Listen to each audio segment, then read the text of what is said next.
El Ayuntamiento de Madrid les da la bienvenida al Centro de Cultura Contemporánea Conde Duque. La actividad va a comenzar. Les recordamos que apaguen sus teléfonos móviles.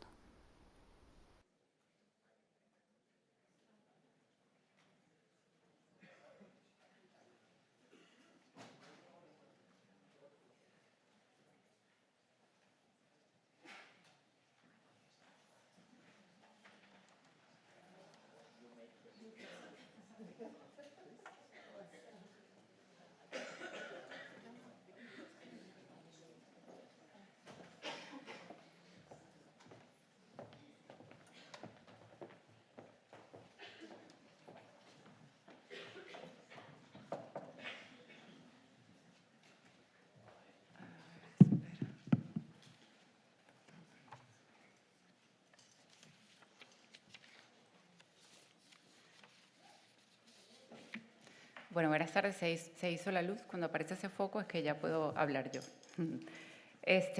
Bueno, la verdad que les agradezco mucho que estén aquí. Es un placer ver esta sala llena. Un día como hoy que tenemos una semana de puente y además hay fútbol, hay que decirlo. Y eso es impredecible siempre. Así que muchas gracias por haber estado aquí. También le doy la bienvenida a todos los que nos están viendo detrás de las pantallas. Mi nombre es Giselle Echeverry y soy la responsable del programa del área de pensamiento de este centro cultural. Y como siempre, antes de darle la palabra a nuestras invitadas de honor, quiero contarles un poco qué es lo que hemos preparado para esta cuarta temporada. Y en esta ocasión voy a empezar a contar la temporada por el final, es decir, por lo que va a ocurrir el mes que viene, que es nuestra última sesión. Y ya que se trata de una propuesta especial en la que nos hemos unido las áreas de cine, música y pensamiento con 3 sesiones dedicadas al académico y crítico cultural británico Mark Fisher, fallecido en 2017.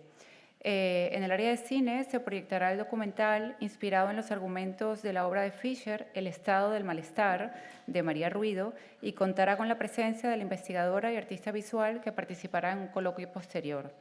Luego, en el área de música, a sabiendas de que para Fisher la expresión de las tendencias colectivas en la música popular nos conectan con las sensibilidades del momento, estará Susana Hernández, conocida como Ilia, artista musical de música electrónica, junto a Gary Gamarra, profesor de filosofía y miembro del grupo post-punk Ornamento y Delito, y ambos harán una sesión a modo de DJs con las músicas que analizó Fisher e irán comentando el repertorio seleccionado para saber escuchar en ellas la lenta cancelación del futuro, como le usaba mencionar al pensador británico.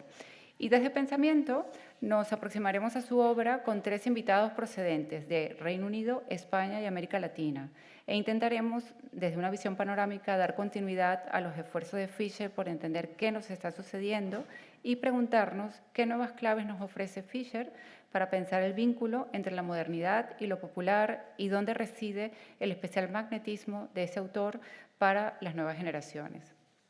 A todo esto lo hemos titulado Mark Fisher después de Mark Fisher, lecturas, imágenes y ritmos para una nueva descomposición del mundo.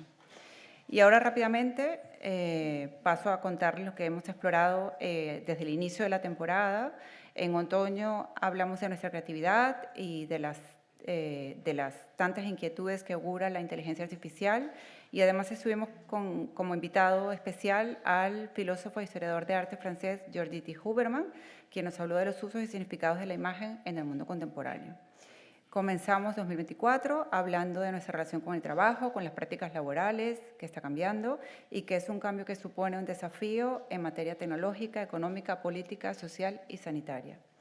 Luego dedicamos una sesión a la noche, a cómo nos apropiamos de la noche, qué lugares itinerarios nos propone y qué espacios crea.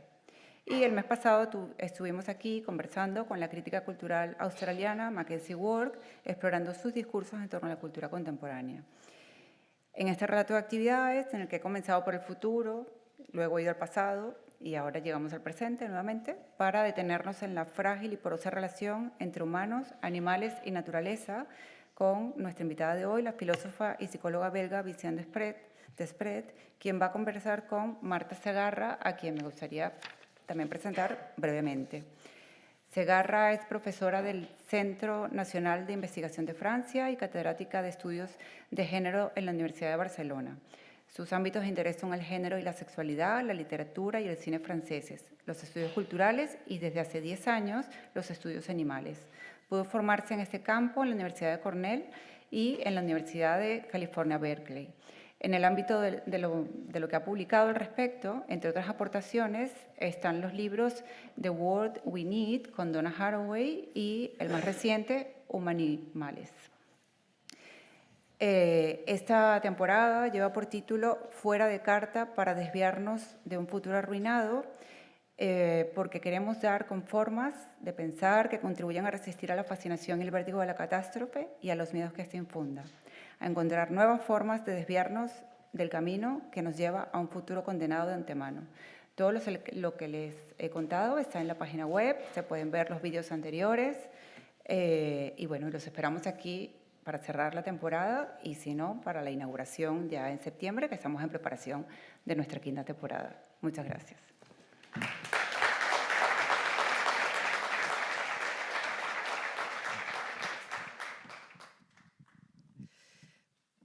Pues muchas gracias, Giselle, por la presentación. Y yo voy a también presentar brevemente, porque ya me han dicho que el público que estáis aquí ya conocéis a Vincent Després y que seguramente ya la habéis leído, porque además muchos de sus libros están traducidos al español, pero bueno, voy a decir 4 cosas para presentarla por lo menos. Y también voy a citar algunos de los títulos de sus libros traducidos para quienes todavía no estén familiarizados con ellos o no los hayáis localizado. Pues bien, Vincent Després es filósofa y también se formó en psicología y también podíamos decir que es etóloga porque ha escrito, como sabéis, libros sobre la cuestión animal, podríamos decir, y se ha convertido en una de las voces más potentes de lo que podríamos llamar, lo que se ha llamado los estudios animales críticos o los estudios críticos animales, como queráis, junto con otras interlocutoras suyas como la que Giselle ha citado, Donna Haraway, pero también podríamos citar a otros interlocutoras que ella cita, que Vincent cita y con los que intercambia, como Isabel Stengers, con quien colaboró en un libro que hicieron las dos, que me gustaría citar porque además es uno de los que están traducidos, que se titula en español Las que hacen historias, ¿qué les hacen las mujeres al pensamiento? El subtítulo dice mucho de la intención de este libro que escribieron ellas con otras mujeres. Otros libros que se han traducido de Vincent Després y al español, quizá el más conocido de ellos y en relación con lo que hoy conversaremos es ¿qué dirían los animales si les hiciéramos las preguntas correctas? Y esta es una cuestión que, como veremos, a Vincent le interesa mucho, es decir, no tanto dar respuestas como muchos filósofos, ¿no?, que intentan dar respuestas a enigmas, a preguntas, sino formular bien las cuestiones. Cómo formulamos las preguntas sabemos que condiciona las respuestas y, por lo tanto, es una cosa que ella ha repetido y ha desarrollado mucho en varias de sus obras. Otros libros que quiero citar, y luego empezaremos la conversación, es uno que tiene un título también incluso gracioso, que es Autobiografía de un pulpo y otros relatos de anticipación. Y bueno, de este ya hablaremos durante la conversación. Otro que también tiene otro título curioso es Habitar como un pájaro, que también está traducido al catalán, Viure com els ocells.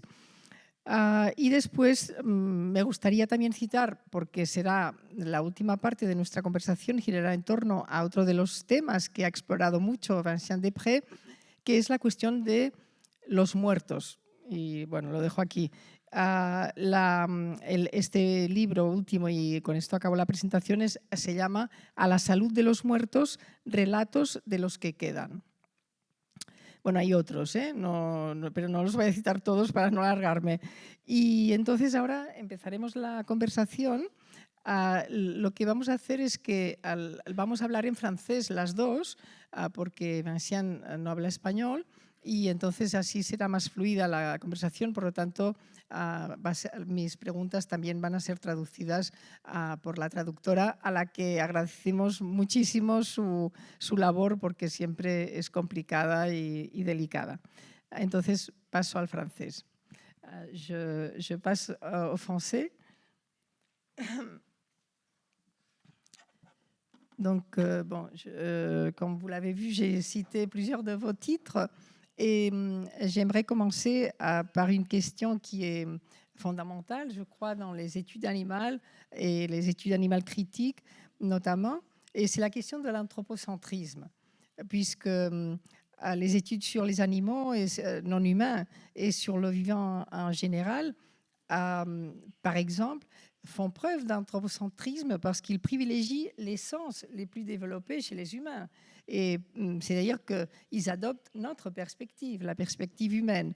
Et là, justement, il y a quelques jours, dans Le Monde, dans le journal Le Monde, j'ai lu un article sur un livre d'un de vos anciens étudiants et maintenant collaborateur ou interlocuteur, Thibaut de Meyer, un livre qui s'intitule, que je n'ai pas encore lu puisqu'il vient de paraître, qui s'intitule « Qui a vu le zèbre ? L'invention de la perspective animale ». Et donc, si j'ai bien compris, il réfléchit sur cette question dont vous avez parlé, de l'animal gaze, de cette perspective qu'on pourrait appeler, ou ce regard animal. Donc, ma première question tournerait autour de l'anthropocentrisme et plus concrètement, est-ce que vous pensez que les études et l'éthologie, disons, ou les gens qui pratiquent l'éthologie de nos jours ont dépassé cet anthropocentrisme qui régnait même dans l'éthologie jusqu'il y a un moment? Et en même temps, aussi, cette question peut se retourner aussi. Il y a des personnes dans les études animales critiques qui pensent que l'anthropocentrisme, parfois, a un bon côté, entre guillemets, c'est-à-dire qu'il peut peut-être favoriser l'empathie envers les animaux non humains, puisque on projette, ce serait plutôt l'anthropomorphisme. On projette, puisque nous sommes anthropocentriques, nous projetons l'anthropomorphisme et ça peut créer aussi une empathie. Est-ce que vous croyez que c'est vrai? Donc il y a plusieurs questions dans ma question, excusez-moi. Alors, je commencerai peut-être par dire, en effet, il s'agit plutôt que l'anthropocentrisme, ça, c'est vraiment quelque chose avec lequel il n'y a pas de discussion possible. L'anthropocentrisme est une mauvaise position. Je veux dire, c'est une position qu'il faut remettre en question.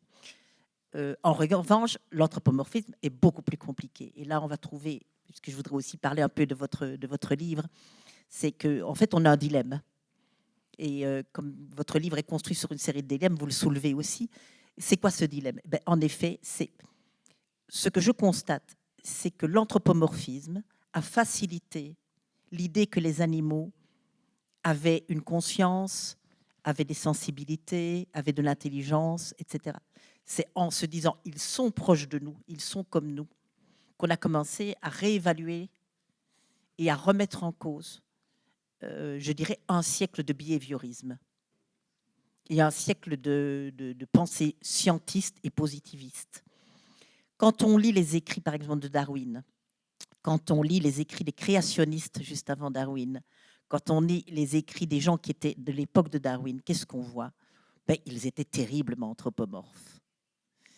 Et moi, j'étais très étonnée de constater, par exemple, en lisant un créationniste qui écrit en 1850, qui s'appelle Edward Pett Thompson, sur 400 pages d'un livre en anglais qui s'appelle Patience of Animals, dont personne n'a entendu parler parce que 9 ans avant Darwin, ce n'était pas un bon timing.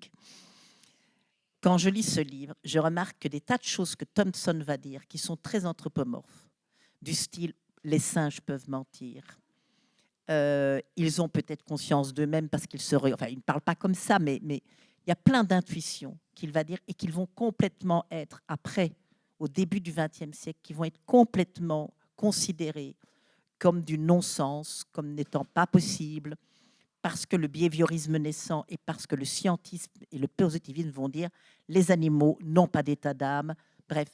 Et donc à partir du début du XXe siècle, tous ces animaux qu'on décrivait, ces chiens qui comprenaient leur maître, qui avaient même du vocabulaire, qui avaient 12, Darwin dit 12 aboiements différents pour un chien, pour exprimer des choses différentes.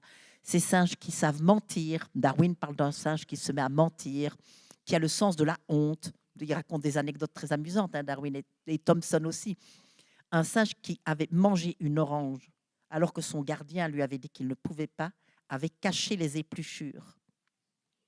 Et c'est vraiment marrant. Thomson va dire « ce singe peut mentir » puisqu'il cache quelque chose. Et Darwin va même plus loin, il va dire « il a la honte ». Donc les singes peuvent ressentir la honte. Ben, tous ces sentiments qu'on attribue aux animaux, pendant tout le XXe siècle, vont disparaître. Et on les voit revenir à la fin du XXe siècle. Et on les voit revenir parce que la question de l'anthropomorphisme va se poser autrement. C'est-à-dire que les chercheurs vont commencer à se dire, je vais parler de Franz de Waal, de ce primatologue qui dit, mais refuser aux animaux des sentiments humains, des raisonnements humains, c'est de l'anthropodénie. C'est-à-dire on leur dénie la possibilité d'avoir des compétences semblables aux nôtres. Ça, c'est de dire que finalement l'anthropomorphisme a été une bonne chose, puisqu'elle a permis de reconstruire cette proximité qu'on savait très bien construire au XIXe siècle. Mais le problème de l'anthropomorphisme, et c'est là qu'on a un dilemme, c'est que évidemment, les animaux sont toujours jugés selon nos critères à nous de perception, selon nos critères à nous de sensation. Et ça, c'est vraiment un problème, parce que évidemment, nos critères à nous sont les critères où nous excellons, où nous sommes vraiment très bons. Et donc, les animaux seront toujours des espèces de copies de l'être humain. Il y a moyen de le dire comme les féministes le disent. C'est Emily H. dans un très beau livre que j'espère on va traduire en espagnol. Je m'adresse ici aux éditeurs qui sont présents. Dans un très très beau livre de la génération qui dit en même temps, finalement, d'avoir considéré, comme la fin du XXe siècle le fait, que les femmes sont des hommes, d'avoir supprimé, elle n'est pas essentialiste du tout, mais d'avoir supprimé la différence entre les hommes mâles et les femmes les femelles. Donc, elle dit finalement, les femmes seront donc toujours des hommes en moins bien. Et donc, l'anthropomorphisme, ça fera des animaux des hommes en moins bien. Et ça, c'est le problème de l'anthropomorphisme. C'est donc, pour moi, c'est jamais un problème moral, parce que je pense que c'est pas la question pour moi n'est pas une question morale, c'est une question politique et une question épistémologique. Ça, c'est mon premier point. Alors, le deuxième point, on va arriver à Thibaut de Meyer. Je regarde de nouveau mes éditeurs en disant « Qui a vu le zèbre » est un livre extraordinaire. Je suis vraiment très fière de mon doctorant. Alors, je ne vais pas raconter tout le livre, mais alors, ça vaut la peine de reprendre quel est le plot du livre, le nœud du livre. Thibaut de Meyer va s'inquiéter, s'intéresser à la manière dont des scientifiques essayaient de comprendre, mais pourquoi les zèbres sont-ils rayés ? Pourquoi les zèbres, alors on va le dire comme les enfants, portent-ils un pyjama et pas les chevaux? Et donc, les scientifiques ont cherché et se sont dit à un moment donné, ah, mais probablement parce que dans la savane, les lions les voient moins bien, ils sont brouillés à cause des zébrures. Et tout le monde a accepté cette hypothèse qui venait d'ailleurs du 19e siècle. Et puis, Thibaut va reprendre le problème et va dire, mais quel est le problème avec cette idée? C'est que finalement, on ne sait pas comment on voit les lions. Et puis, il va reprendre des recherches qui vont montrer que, par exemple, très souvent, quand on juge la manière dont un prédateur voit sa proie, on regarde toujours comme les humains regardent, c'est-à-dire d'en haut, alors que les prédateurs, souvent, ils voient leur proie d'en bas. Et donc, c'est déjà un premier problème. Deuxièmement, les prédateurs, ce n'est pas que voir, ils font, c'est sentir. C'est des questions d'odeur qui nous sont totalement inaccessibles. Et Thibaut va reprendre le problème en disant, tiens, mais tel scientifique a eu cette belle idée-là, de se dire, mais peut-être qu'il faut regarder les proies par en dessous. Et peut-être que pour les zèbres, à ce moment-là, c'est plus tellement les rayures qui comptent. Alors, je ne vais pas spoiler toute l'affaire, mais à un moment donné, ces scientifiques vont se mettre à essayer de se mettre dans les yeux des autres animaux.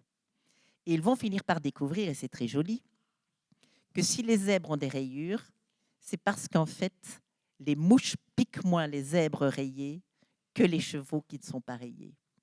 Et que c'est un problème du rapport de zèbre à la mouche. Alors là, on a quelque chose de très joli, parce que ce que Thibaut montre, c'est qu'on a 3 types de perspectives. Il y en a beaucoup plus, mais il va prendre 3 types de perspectives. La première, c'est celle avec laquelle nous sommes, nous, habitués. C'est-à-dire, c'est ce dont nous héritons des peintres de la Renaissance, et plus précisément des peintres du Quattrocento, et plus précisément de Brunelleschi, qui invente la possibilité de donner de la perspective dans un tableau, et qui va faire ça de manière très mathématique, très rigoureuse, qui fait que quand on est devant un tableau, on voit une perspective. On voit, par exemple, des lignes de fuite. Donc, la construction du tableau est faite à partir d'un regard humain, et qui n'est pas simplement un regard humain, c'est un regard humain cultivé, éduqué et formé. Si vous lisez par exemple Philippe Descola, vous voyez que la question de comment on regarde un tableau n'est pas du tout la même pour quelqu'un qui n'est pas un héritier du Quattrocento. Et si vous allez plus loin, mais ça c'est pas Thibaut, mais ça c'est moi parce que je me suis beaucoup intéressée à la peinture de Manet. Pourquoi est-ce que Manet a été refusé au salon des expositions par l'Académie pendant des années et des années? Parce qu'il avait décidé de ne pas respecter la perspective. Tous les tableaux de Manet sont un déni total de la perspective. C'est absolument extraordinaire. Et ça, c'était un scandale. Ça veut dire que nous avons l'œil tellement éduqué que nous ne voyons les tableaux qu'à la manière humaine éduquée par la Renaissance. Ça, c'est la première perspective. Donc, c'est la perspective qui est la nôtre. Il y a une deuxième possibilité de perspective et il va la chercher chez von Uxküll. Alors, Jacob von Uxküll, qui est donc un biologiste balte d'origine, va essayer de se dire, mais tout compte fait, nous ne voyons pas le même monde que les animaux. Prenons un exemple très simple. Je ne vais pas prendre l'exemple de la tique, cher à beaucoup de philosophes. Je vais prendre l'exemple du crapaud. Comment se fait-il qu'un crapaud qui est à côté d'une sauterelle, alors que les crapauds mangent les sauterelles, ne la mange pas, ne s'intéresse même pas à elle, tant qu'elle est immobile. Et ce n'est que si la sauterelle saute que le crapaud va pouvoir la voir et essayer de la manger, essayer de l'attraper. Ce que von Uxküll dit, c'est finalement, nous ne vivons pas dans le même monde que les animaux. Et pourquoi nous ne vivons pas dans le même monde que les animaux? Un, parce que nous n'avons pas le même équipement sensoriel. Et deuxièmement, parce que notre monde est construit comme le monde des animaux par les actions qu'on peut y mener et par ce qui a une signification. Une sauterelle immobile n'est pas vue par un crapaud parce qu'elle n'a pas de signification. Chose à manger ne prend de signification comme chose à manger que si ça bouge. Sinon, le crapaud serait envahi par de multiples perceptions qu'il devrait tout le temps trier. Et donc, ce que von Uxküll va montrer, c'est d'une certaine manière, les animaux se construisent un monde de perception et sont donc sujets de ce monde de perception. Et là, donc, von Uxküll va faire des dessins, va faire des tableaux, et on peut voir un village vu par une mouche. Donc, il va reproduire, il va essayer de voir comment on voit l'œil d'une mouche avec ses facettes, etc. Qu'est-ce qui est important pour une mouche? Qu'est-ce qui compte? Qu'est-ce qui peut être perçu par une mouche? Un village perçu par un chien, un village perçu par un humain, etc. Et on peut faire la même chose avec un champ de fleurs. Comment est-ce qu'il est perçu par les abeilles? Comment est-ce qu'il est perçu par une petite fille qui va cueillir des fleurs? Comment est-ce qu'il sera perçu par un chien? Bref. Et il va multiplier les tableaux. Et ça, c'est ce que Thibaut appellera une perspective laudative. Pourquoi laudative? Parce qu'elle célèbre la diversité. Ça, c'est la deuxième perspective. Et puis Thibaut va trouver une troisième perspective. Et la perspective que Thibaut va trouver, c'est la perspective qu'il appellera éthologique. Et c'est quoi? En fait, ce n'est pas tellement la perspective que peut avoir une mouche sur un objet, ou un chien sur un objet, ou un crapaud, ou quoi que ce soit. C'est, dit-il, une perspective relationnelle. Comment, par exemple, le zèbre est perçu par une mouche. Donc, ce n'est plus simplement tel qu'un animal voit un paysage, mais comment un animal est le résultat. La vie d'un animal, son apparence, on va parler comme Portman, son apparence est le résultat de ce que perçoit un autre animal qui est en relation avec lui. Et c'est très joli parce que ça donne quelque chose comme ce merveilleux philosophe qui est Baptiste Morisot, dit à un moment donné quelque chose de très très beau. Il dit « L'élégance de la biche est un cadeau du loup ». L'élégance de la biche est un cadeau de loup. Ça veut dire quoi? Mais ça veut dire que la pression prédatrice que le loup exerce sur la biche a obligé les biches à faire des sauts extrêmement élégants. Et donc, on peut considérer, je reprends Baptiste et je l'applique à Thibaut, et on peut considérer que les merveilleuses zébrures du zèbre, parce que c'est beau la peau du zèbre, c'est vraiment un très très joli effet, sont un cadeau des mouches. Et on a à ce moment-là une vision tout à fait non anthropomorphique, ou elle ne l'est pas non anthropomorphique, elle le sera toujours, mais qui essaye de désanthropomorphiser, de sortir de la vision anthropomorphe et de la sortir en imaginant d'une certaine manière comment chaque être est en fait le résultat de la perception olfactive, électrique, des ondes, de la vision des autres êtres. Et ça, je pense maintenant, pour répondre de façon pointue à votre question, ce dont vous constaterez que ça m'est difficile, il me semble, ces dernières années, les scientifiques font de plus en plus d'efforts pour sortir du problème de la vision, qui est notre problème perspectiviste, et d'entrer dans d'autres façons d'appréhender des mondes, notamment comment est-ce que, par exemple, allez, je pense, l'ornithorynque, un animal que j'aime beaucoup, un animal dont on dirait qu'il a été fait par un bricoleur maladroit. Ben, l'ornithorynque, on a découvert que le bec de l'ornithorynque captait les champs électriques avec son bec. Il a des milliers et des milliers de capteurs de champs électriques. Et maintenant, les chercheurs s'intéressent à comment l'ornithorynque arrive-t-il à savoir que là, il y a une crevette. Et savoir où elle est exactement en calculant, mais ce n'est pas un calcul qu'on fait comme ça, en calculant la différence entre le champ électrique et le flux d'eau qu'elle génère. Bon, ça, c'est des choses géniales. Ou bien, par exemple, comment l'araignée Bolas arrive à produire un phéromone. L'araignée Bolas, vous connaissez tous parce que c'est un mot espagnol. C'est une araignée qui crée un petit lasso avec une petite boule collante au bout. Et quand elle se nourrit de papillons de nuit, et quand un papillon de nuit s'approche, elle construit vite son petit lasso et elle se met à tournoyer et elle attrape les papillons de nuit avec son lasso et sa petite boule collante. Le problème, c'est comment les faire approcher suffisamment. Eh bien, l'araignée Bolas produit un phéromone qui correspond au parfum que les femelles papillons de nuit produisent, ce qui attire les papillons de nuit mâles. Mais le problème, c'est le suivant, c'est que les papillons de nuit, il y a deux sortes de papillons de nuit qui ont des parfums différents, dont les femelles ont des parfums différents.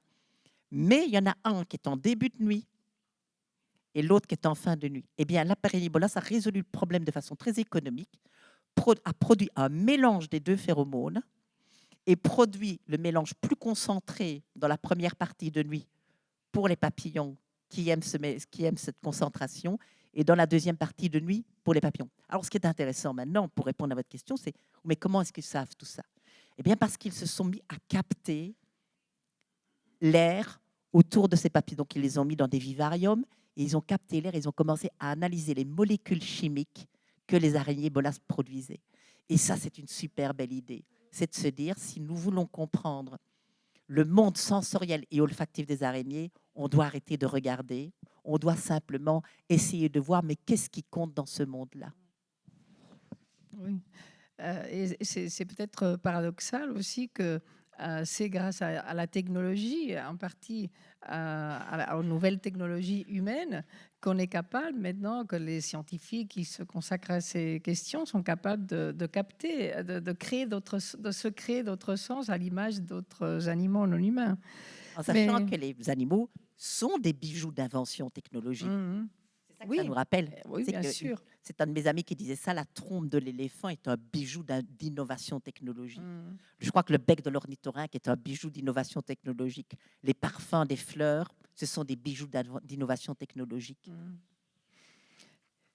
Vous avez cité aussi Émile Yach et vous avez et avant j'ai cité ce livre que vous avez publié avec Isabelle Stengers et d'autres autrices aussi, parce que et à travers la question aussi de l'animal gaze, j'aimerais évoquer avec vous votre relation avec le feminist gaze, le féminisme. Parce que, par exemple, dans Autobiographie d'un poulpe, je pense que vous faites quelque chose que fait aussi Donna Haraway dans Vivre avec le trouble, c'est-à-dire de créer d'autres histoires, de pratiquer ce qu'elle appelle la SF, c'est-à-dire non seulement la science-fiction, comme ce sont des sigles qui fonctionnent en anglais, mais aussi la fiction spéculative ou ce que Donna Haraway appelle le féminisme spéculatif aussi. Donc, vous avez écrit, je le répète, avec Isabelle Stengers, ce que les femmes font à la pensée, avec un point d'interrogation. Et donc, j'aimerais vous poser cette question, c'est-à-dire ce que le féminisme ou le regard féministe fait pour vous, mais aussi un peu plus généralement par rapport à la fiction. Vous semblez partager, notamment, je pense, avec Autobiographie d'un poulpe, mais qui est peut-être un de vos livres les plus littéraires, dans ce sens, le plus récit, si vous voulez. Mais en général, votre écriture est toujours à la lisière entre l'essai philosophique et le récit littéraire. Moi qui suis littéraire, en tout cas, je le pense. Et donc, le deuxième volet de ma question, vous voyez que mes questions portent toujours plusieurs questions, c'est pourquoi la fiction est-elle si importante à votre avis, mais plus concrètement par rapport évidemment avec ce qui nous réunit aujourd'hui ici, c'est-à-dire la relation de l'humain avec les autres vivants et aussi avec le non-vivant, parce qu'on ne va pas oublier le non-vivant, mais ça va venir un peu après. Donc, le féminisme et la fiction. Alors, le féminisme, moi, ma rencontre avec le féminisme, elle a été tout sauf simple. Parce qu'en lisant, par exemple, Simone de Beauvoir, moi, je n'étais pas du tout à la maison. Je veux dire, voilà, je lisais, j'étais d'accord avec elle, je trouvais que, oui, très bien, mais ça manquait de vie, ça manquait d'humour, ça manque terriblement d'humour. Et donc, le manque d'humour était pour moi quelque chose qui était difficilement dépassable. Et c'est en rencontrant des féministes scientifiques que j'ai découvert la prodigieuse capacité d'humour et d'autodérision à laquelle elles ont été contraintes.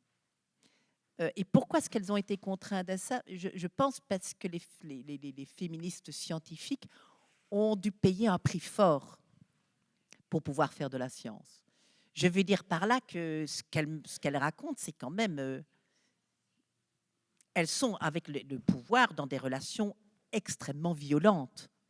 Je ne dis pas que les autres féministes non, mais et elles ont réussi à y répondre en riant, et en se moquant, et en pratiquant la dérision, et en faisant, je veux dire, en laissant tomber les grands principes, les grandes histoires que les mâles adorent, la dignité, la vérité, voilà, tout ce qui porte un V, un F, un T majuscule. Bref, elles ont abandonné les majuscules. Je pense à, par exemple, Thelma Roell qui raconte que la première fois qu'elle... Donc, Thelma Roell, c'est une primatologue qui, au départ, est une zoologue, qui fait une thèse brillantissime, que je n'ai pas lue, c'est sur la reproduction chez le hamster doré. Bon, d'accord ? Je ne lis pas tout. Mais qui écrit un article qui est remarqué tout de suite, donc elle est anglaise, et elle est invitée par la société londonienne de zoologie, qui est le truc le plus prestigieux, Oxford, Cambridge, etc. Elle est invitée à venir donner une conférence, mais elle avait signé son article Théroël. Il ne savait pas que c'était une femme. Et quand elle arrive, il se rend compte qu'il y a un problème, c'est que les femmes ne sont pas admises. Et donc, finalement, il lui laisse faire sa conférence, mais ils disent, mais pour le repas, on ne peut pas vous garder parce que, voilà. Et elle raconte ça. Et je dis, mais comment est-ce que vous preniez ça? C'est tellement humiliant. Oh, donc elle dit, j'ai ri. Et puis, finalement, ils m'ont proposé d'aller manger derrière une tenture, comme ça, c'était respecté.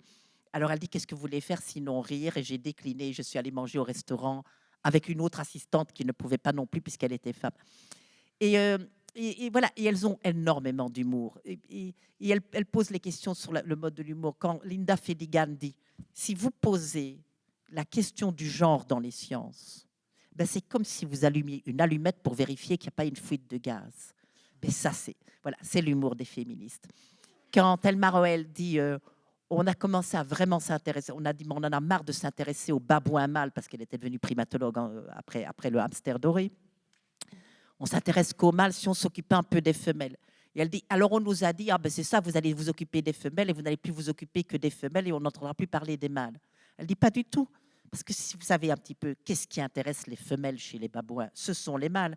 Donc si vous vous intéressez aux femelles, vous devrez vous intéresser aux mâles. Et donc il y a tout le temps cette espèce d'humour, de jeu avec le savoir et avec un savoir dont elles disent, nous devons être encore meilleurs du fait que nous sommes femmes, mais ça ne nous empêche pas de faire des choses que les hommes ne font pas. Et de le faire en étant plus détendu, voilà. Ça, c'est le premier point. Et donc, moi, le féminisme, j'y suis entrée par les femmes scientifiques. Et si la question s'est posée avec Isabelle Stengers, c'est encore à cause de l'humour, pour tout vous dire. Donc, Isabelle et moi, nous étions amies depuis des années, et je lis un petit pamphlet de Frédéric Pagès qui s'appelle « La philosophie ou l'art de clouer le bec aux femmes ». Alors, c'est déjà joli comme titre. Alors, pour vous dire tout, je peux prendre 5 minutes pour raconter cette histoire parce qu'elle est jolie. Frédéric Pagès, donc c'est un tout petit livre qui a été publié il y a une vingtaine d'années ici aux éditions de Minuit, mais qui met en scène un philosophe qui s'appelle Jean-Baptiste Botul et qui se promène dans la Sorbonne et qui dit « Mais où sont les femmes ?» On croirait entendre une chanson française bien connue de Patrick Juvet. Bref, mais peut-être qu'en espagnol, Patrick Juvet n'a pas passé la frontière. Bref, toujours est-il que il demande où sont les femmes et constate qu'à la Sorbonne, Jean-Baptiste Botul, que les femmes, finalement, elles sont là, mais sous forme de statues de pierre, en général toutes nues. Mais qu'il n'y en a pas beaucoup à part ça. Alors, pour tout vous dire, Jean-Baptiste de Botul n'existe pas. C'est un philosophe qui a été totalement inventé par un groupe de joyeux compères, des philosophes, qui ont décidé d'inventer un philosophe et de lui donner une vraie vie. Et donc, chaque mois, ils se réunissent. Et chacun doit faire une conférence à partir de Jean-Baptiste Botul pour épaissir, agrémenter sa biographie. Donc Jean-Baptiste Botul est devenu spécialiste de Kant, mais surtout du Kant qui a inventé le fixe-chaussette ou la valise à roulettes. Bref.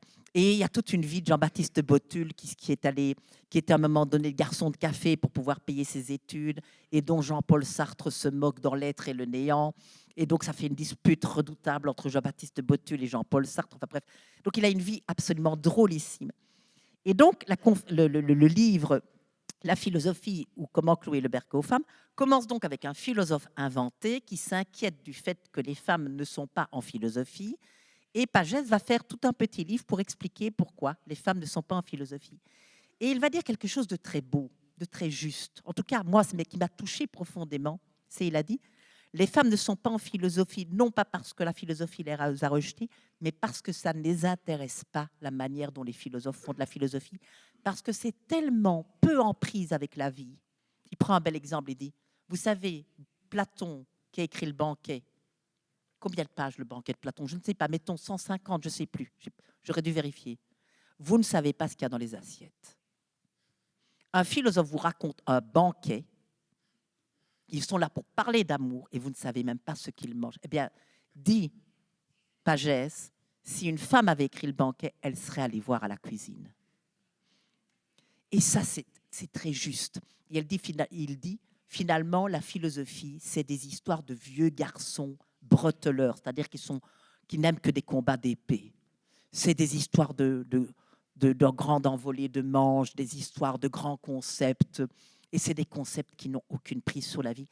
Et il dit, les femmes ont dit non merci à ce genre de choses et elles ont fait autre chose. Et je me suis dit en lisant ça, mais il n'a pas tort. Les femmes philosophes font autre chose. Il y a une différence. Barbara Cassin, que tout le monde connaît, je suppose, enfin, ou si vous ne la connaissez pas, connaissez-la. Mais quand elle parle des sophistes, elle parle aussi des robes de Hélène. Elle parle des robes de Hélène, elle parle de comment on vivait, etc. Et puis Barbara Cassin, elle vous fait un dictionnaire des intraduisibles, comment avoir une meilleure prise dans la vie, si ce n'est poser la question de qu'est-ce qui ne se traduit pas d'une langue à l'autre en philosophie. Isabelle Stengers, elle vous parle d'un hypnotiseur, elle vous parle des médiums, elle vous parle de problèmes qui ont à voir avec la vie et avec des vrais problèmes que nous nous posons. Je ne dis pas que les hommes ne le font pas. Je dis que les femmes, ce sont vraiment... Émilie H, de la génération, qui va poser la question de savoir, mais qu'est-ce qui nous est arrivé? Pourquoi est-ce que nous nous sommes tellement détachés de toute forme de vie avec les vivants? Bon, bref, Val Plumwood, dont vous parlez dans votre livre, qui est philosophe et qui, à un moment donné, manque de se faire dévorer par un crocodile et puis réalise que peut-être que c'est ça la vraie question. Pourquoi sommes-nous? Pourquoi tous les animaux sont-ils de la viande pour nous et nous ne sommes de la viande pour personne? Ça, c'est un problème de la vie. Et donc, j'ai réalisé en lisant Pagès que peut-être que moi, je me considérais comme une philosophe très marginale, ce que j'étais. Moi, quand j'ai fait la philosophie et même quand j'ai fait mon doctorat, les vieux collègues disaient tous, enfin ceux qui sont devenus mes collègues une fois que j'étais docteur, c'est pour ça qu'on fait le doctorat, c'est pour pouvoir dire collègue aux autres, en fait, ils disaient que je ne faisais pas de la philosophie. Et plutôt que de considérer ça comme un handicap, ce que j'avais toujours considéré, je me suis dit, mais non, c'est une force. Je refuse de faire de la philosophie de cette manière-là. Ça m'ennuie, ça ne m'intéresse pas. Et donc, c'est à partir de là qu'on a écrit avec Isabelle. Et pour mettre en œuvre cette idée même, on s'est dit, mais alors il faut nous aussi nous adresser à d'autres femmes et leur demander, et à vous, qu'est-ce qui vous est arrivé? Voilà, c'est quoi votre problème avec la pensée? C'est quoi avec quoi vous débattez quand vous essayez de penser? Et on a eu des femmes qui nous ont vraiment expliqué c'est quoi notre problème, pourquoi la philosophie est à certains égards insatisfaisante, et où trouvons-nous des puissances, et comment générons-nous des puissances. Et ce qui est très amusant aussi, c'est que quand on a fini d'écrire le livre, on s'est toutes réunies en demandant à tout le monde de relire les textes on avait pris des morceaux de texte ou des morceaux d'interview de chacune. Et qu'est-ce qu'on a fait? Pendant les 3 heures de réunion, on a ri. On n'a pas arrêté de rire. Ça, c'est pour la réponse à la première question. Donc, le féminisme a eu énormément d'importance. Pourquoi? Parce que ça m'a permis à la fois de ne pas moraliser le problème, de ne pas mettre des victimes, mais de chercher où les animaux sont-ils puissants. Puisque c'est ça que j'avais découvert avec les femmes, c'est que le féminisme que j'aimais, le féminisme avec lequel je me sentais à la maison, ce n'était pas un féminisme de la plainte, ce n'était pas un féminisme de l'indignation, ce n'était pas un féminisme de la dénonciation, c'était un féminisme où les femmes cultivent des puissances, et notamment les puissances de l'humour, et les puissances de l'invention, et les puissances de l'imagination. Alors, voilà pour le féminisme. Et donc, pour moi, les animaux, c'était chercher les puissances des animaux, chercher là où ils sont forts, là où ils nous font rire, là où ils sont drôles, là où ils nous surprennent. Comment est-ce qu'ils surprennent leurs chercheurs? Comment est-ce qu'ils leur font? Les animaux, ils font souvent des sales coups aux chercheurs. Une des choses, par exemple, quand j'ai commencé à m'intéresser aux corbeaux, pourquoi je m'intéresse aux corbeaux? C'est parce que le spécialiste des corbeaux, Bernd Ehrnrich, dit, au début d'un de ses livres, « Je voulais travailler sur les corbeaux pour mon doctorat, et mon mentor m'a dit, ne travaillez pas sur un animal qui est plus intelligent que vous. » Et donc, il dit, je me suis intéressée à des choses beaucoup plus simples, comme la bactérie, etc. Voilà, les animaux, ça commence comme ça. Et puis, il dit, après, j'ai osé m'intéresser aux corbeaux. Il n'avait pas tort. Chaque fois que j'avais une théorie pour les corbeaux, le lendemain, il me la contredisait. Voilà, c'est ça que les animaux peuvent faire aux humains. Ça, c'est pour le premier point. Alors, je crois que la deuxième question, c'était la fiction, c'est ça? Voilà. La fiction, ça me permettait de faire en pire ce que j'avais déjà fait. Je vais dire en pire. C'est-à-dire que moi, je décris le travail des scientifiques. Dans tous mes livres précédents, je décrivais le travail des scientifiques, mais parfois, je les poussais un peu plus loin que ce qu'ils auraient souhaité. Je veux dire par là que parfois, j'en disais un peu plus. Je rendais leurs hypothèses parfois un tout petit peu plus audacieuses que ce qu'ils le voulaient vraiment. Je faisais une hypothèse en me disant, tiens, mais peut-être qu'en fait, c'est ceci. Donc, en fait, il y avait déjà une petite partie de fiction avec lesquels certains scientifiques étaient d'accord, avec lesquels certains scientifiques disaient, bon, toi, tu peux le dire, mais moi, je ne pourrais pas dire ce que tu viens de dire. Voilà. Je vais prendre un exemple, c'est Shirley Strom raconte, et c'est parce que j'ai pu en parler avec elle que là, elle était d'accord. Shirley Strom raconte quelque chose dans un de ses livres. Elle est primatologue, elle étudie des babouins. Elle arrive sur le terrain, on lui a dit les babouins, c'est des violents, c'est des agressifs, il n'y a que la hiérarchie qui les intéresse, et les femelles n'ont rien à dire, elles sont juste dominées, etc. Et tu ne dois pas t'en approcher parce que reste dans la camionnette, donc elle a une petite camionnette Volkswagen, parce qu'ils sont dangereux, ils sont très très agressifs. Puis au bout d'un moment, elle se dit, mais non, mais c'est pas possible d'étudier les babouins dans ces conditions. Je vais m'approcher. Et elle s'approche de plus en plus. Et elle voit en fait que ça se passe très bien. Et elle découvre que les babouins ne sont pas du tout agressifs, que c'est pas du tout... C'est de loin qu'on les voit comme agressifs, parce que de loin, on ne voit que les bagarres. Et donc, elle se familiarise avec les babouins, elle pratique l'habituation, ce qu'on appelle l'habituation. Donc, elle est de plus en plus proche d'eux. Finalement, elle est au milieu d'eux. Voilà, et elle a compris comment il fallait entrer. Et puis, un beau jour, elle se pose la question, oui, mais quand je vais faire pipi, je vais d'habitude derrière ma camionnette. Je retourne. Mais je suis sûre, et ça, tous les chercheurs vous diront la même chose, que quand je m'en vais, il va se passer quelque chose d'extraordinaire. Est-ce que j'oserais faire pipi devant mes babouins? C'est une belle question concrète. C'est ça, je veux dire. Le féminisme en philo, c'est ça aussi, c'est de s'intéresser à des petites questions comme ça. Qu'est-ce qu'on fait avec son corps, finalement? Sur le terrain, qu'est-ce qu'on fait avec son corps? C'est quand même important. Ils ne vous parlent jamais de ça, hein, les éthologues. Pourtant, moi qui ai fait un tout petit peu de terrain, je peux vous dire que le corps, il est encombrant. Hein. Qu'est-ce que vous faites quand vous devez faire pipi? Vous faites quoi avec vos pieds qui sont en train de geler parce que vous n'aviez pas mis assez de chaussettes? Vous faites quoi parce que vous mourrez de faim et qu'il faut encore rester parce que les oiseaux ne sont pas partis? Bref, vous faites quoi avec votre corps? Puis à un moment donné, elle se dit, bon, ben, tant pis, je fais pipi devant les babouins. Et elle fait pipi devant les babouins et elle raconte, leur surprise a été extraordinaire. C'est comme si j'avais jeté un pétard. Et puis après, ils se sont habitués. Et j'ai proposé, moi, dans un écrit, Shirley Ström a bien fait, parce qu'en faisant pipi devant ses babouins, elle leur a montré qu'elle aussi avait un corps. Et quand Shirley Ström a lu ça, elle m'a dit, je suis d'accord. Et ça, c'est une petite victoire qu'on peut avoir, c'est on tire un peu plus loin par une fiction, et le scientifique se sent d'accord, non seulement d'accord avec vous, mais se dit, mais peut-être qu'en effet, il y a quelque chose qui s'est passé auquel je n'ai pas pensé, parce qu'on ne pense pas à des gestes aussi anodins. Puis il y a des fois où des scientifiques me disent, non, là vraiment, tu vas trop loin, non, c'est pas possible, des trucs comme ça. Alors la fiction, c'est le faire, mais en toute impunité, et le faire en n'ayant plus aucune limite. Par exemple, dans la deuxième nouvelle d'autobiographie d'un poulpe, vous allez penser que je suis très pipi-caca. Eh bien, je le suis. Hein, je suis très pipi-caca. Voilà, je suis restée encore à un stade. Mon Dieu, Freud dirait, elle n'a pas le troisième stade, qu'on appelle le stade génital. J'y accède de temps en temps, mais je suis encore au stade anal. Bref, les wombats. Vous ne connaissez pas les wombats, ce sont des petits animaux australiens qui ont comme caractéristique, et là je ne fais pas de fiction, ils font des fesses, des cacas cubiques. C'est le seul animal au monde. Donc, c'est une vraie énigme. Et donc, moi, j'ai décidé d'écrire une nouvelle sur le wombat en disant, et qu'est-ce qu'ils font avec ces cacas cubiques? Ils font des murs, donc ils dressent des murs qui sont des murs qui signalent à la fois qu'ils sont là, à la fois qu'il y a un territoire, et peut-être d'autres choses encore, parce qu'il y a des phéromones, évidemment, dans tout ça. Et donc, j'ai considéré que les wombats étaient des architectes. Et puis, je me suis dit, tant qu'on y est, pourquoi est-ce qu'ils ne construiraient pas des cairns religieux? Pourquoi ne pas faire du wombat un animal religieux qui s'adresserait à une divinité, peut-être wombat, ou peut-être que les wombats sont peut-être encore plus malins que nous. Nous, on a pu s'adresser qu'à un dieu à apparence humaine. Peut-être que les wombats s'adressent à un dieu, oiseau, serpent, ou peut-être extraterrestre, que sais-je. Et là, je me mets à fictionner et je me dis, bon, mais qu'est-ce qu'un scientifique dirait? Voilà, si j'invente un scientifique, allez, donnons-lui un nom, comme les wombats font partie du genre Wombatidae, je vais l'appeler Wombatida.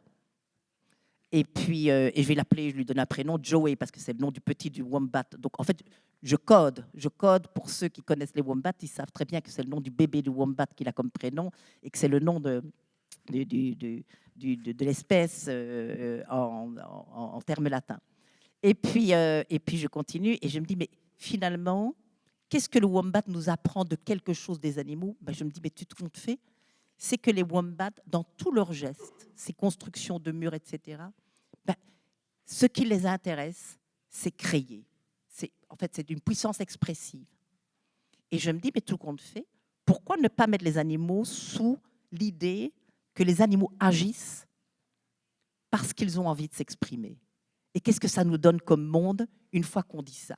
que ce n'est plus du tout des questions, que c'est pas seulement des questions de survie, que c'est pas. Et là, je reprends des trucs de philosophe évidemment, mais je les applique à un animal auquel personne ne s'était intéressé, à part pour son système intestinal. Et donc, qu'est-ce que ça voudrait dire avoir des puissances créatrices? Et puis de se dire, mais tout compte fait, chaque animal tel qu'il est en présence, de la même manière que Morisot disait que la grâce ou l'élégance de la gazelle ou de la biche est un cadeau de son prédateur, me dire, mais finalement, chaque animal est en quelque sorte fait des cadeaux aux autres. Je veux dire par là que chaque être doit son existence de l'existence d'autres êtres.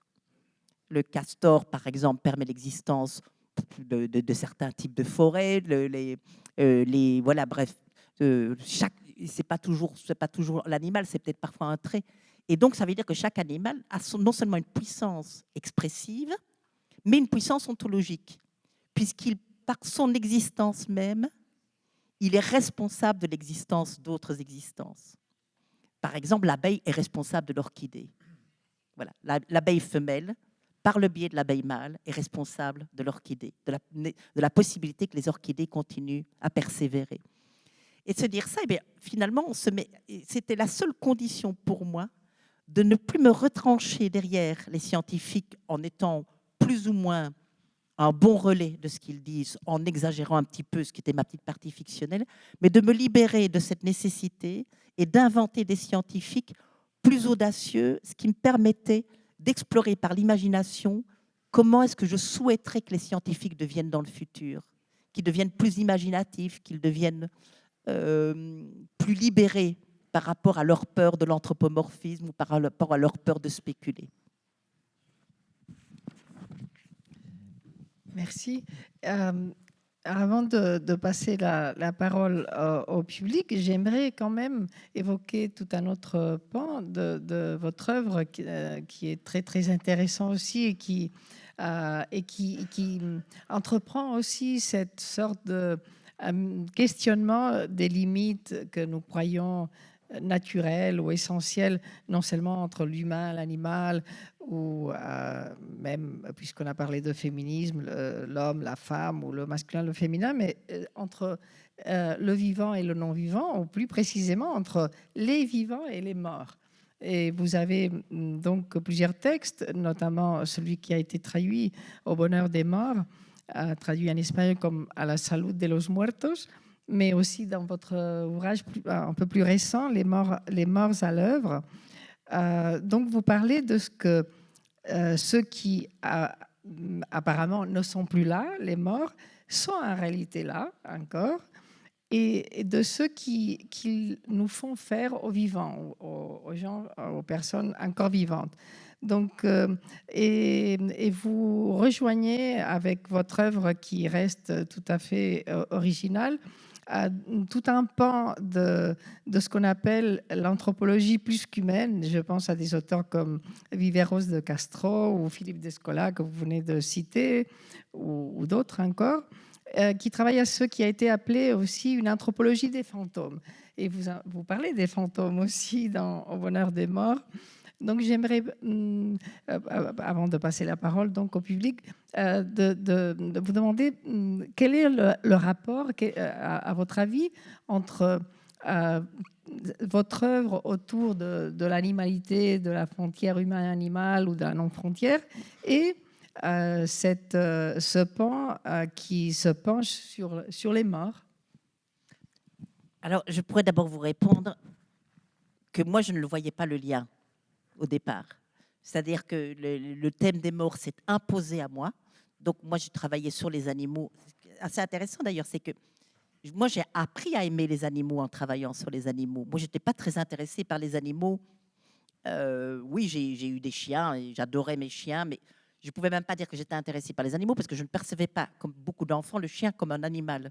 C'était une personne avec des poils, voilà, et certaines caractéristiques un langage un peu moins évolué que enfin même pas un peu moins évolué.